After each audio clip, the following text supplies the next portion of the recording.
was a cold, rainy day in March. We got a telephone call from a local church saying they had a young mother who wanted to surrender her baby.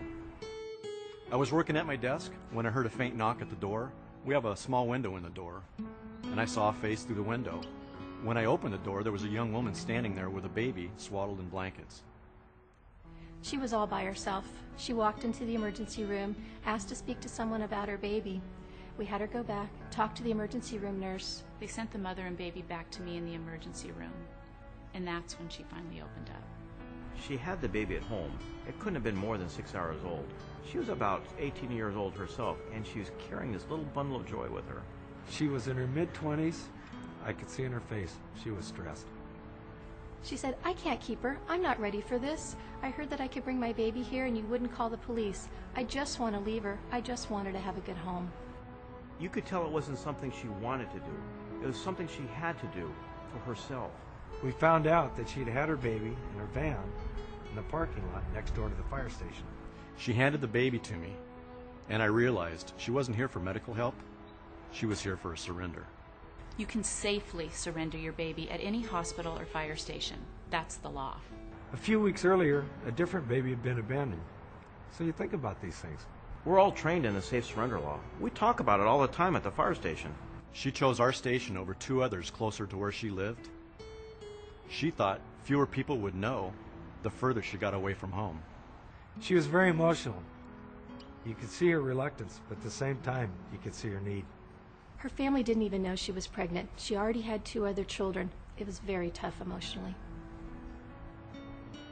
I became a firefighter because I like helping people. It's the essence of who I am.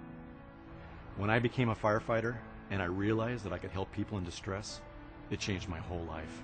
I was 8 years old when my Cubmaster's house caught on fire. When the first fire engines arrived, my eyes were this big. That's when I knew I wanted to be one of those guys who helps people. When I was younger, I did a lot of work with kids in cancer camps, so I like working with patients and helping them with their everyday life issues. We stayed with her for an hour or two till she got herself together and was ready to leave. She didn't want to go to the hospital, but I encouraged her to go see a local clinic just to make sure she's okay. We know that this is a very hard decision to make, so we wanted her to understand if she had a change of heart, a change of mind, that she could see her baby again. We explained her options and told her if she changed her mind, she could come back later and get her baby. We don't ask names. We use colored wristbands with code numbers. We put one on you, we put one on the baby. So if you change your mind later, you can identify your baby with a code number. When she handed her baby to me, you could tell a weight had been lifted off her shoulders. She knew she could leave and she wouldn't be turned in. I was concerned about her emotional well-being and her physical well-being. Legally, you're doing the right thing. No one can track anything back to you. No one's going to try to find you. The safe surrender law gives you options that you may not have considered. It's the best possible outcome for you and your baby. About a week later, she came back by the fire station to reclaim her baby. We got her in contact with all the right people. She ended up taking the baby home, and it ended in a wonderful story. I was so grateful at the end of this story because the mother came back and claimed the baby. There are no legal repercussions, and the parent remains anonymous. We told her whatever decision she made, it was the right decision for her.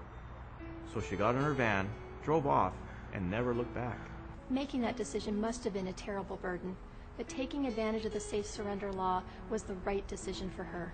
You can even get counseling from social services. Everybody wins in the end. There are no losers. It was a high moment. I felt good. I was emotional because I knew that child had a bright future because of the decision that the mother had made. As she walked away, she looked back as if to say, "You're not calling the police, are you?" "No, don't worry. You did the right thing." You hear about it in the news. Babies being abandoned. You have another option. Dropping your baby off at a safe surrender site, like a fire station or hospital. Such a great idea. You're doing the right thing.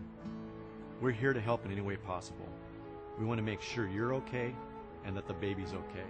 We're here to help. I know you're scared.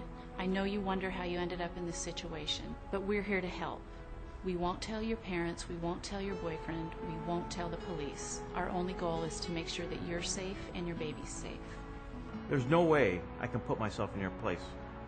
but I know this must be very difficult for you. If you deliver a baby, you don't know what to do. Take it to the nearest fire station or the nearest hospital. We'll take the baby, no questions asked, and make sure it gets to a good home. You've done nothing wrong. By bringing in the baby, you've done the best thing you possibly can. When something like this happens, it makes us happy because we've saved a life, because your baby has a future, and to be a part of that is so amazing. Every baby deserves a chance for a healthy life.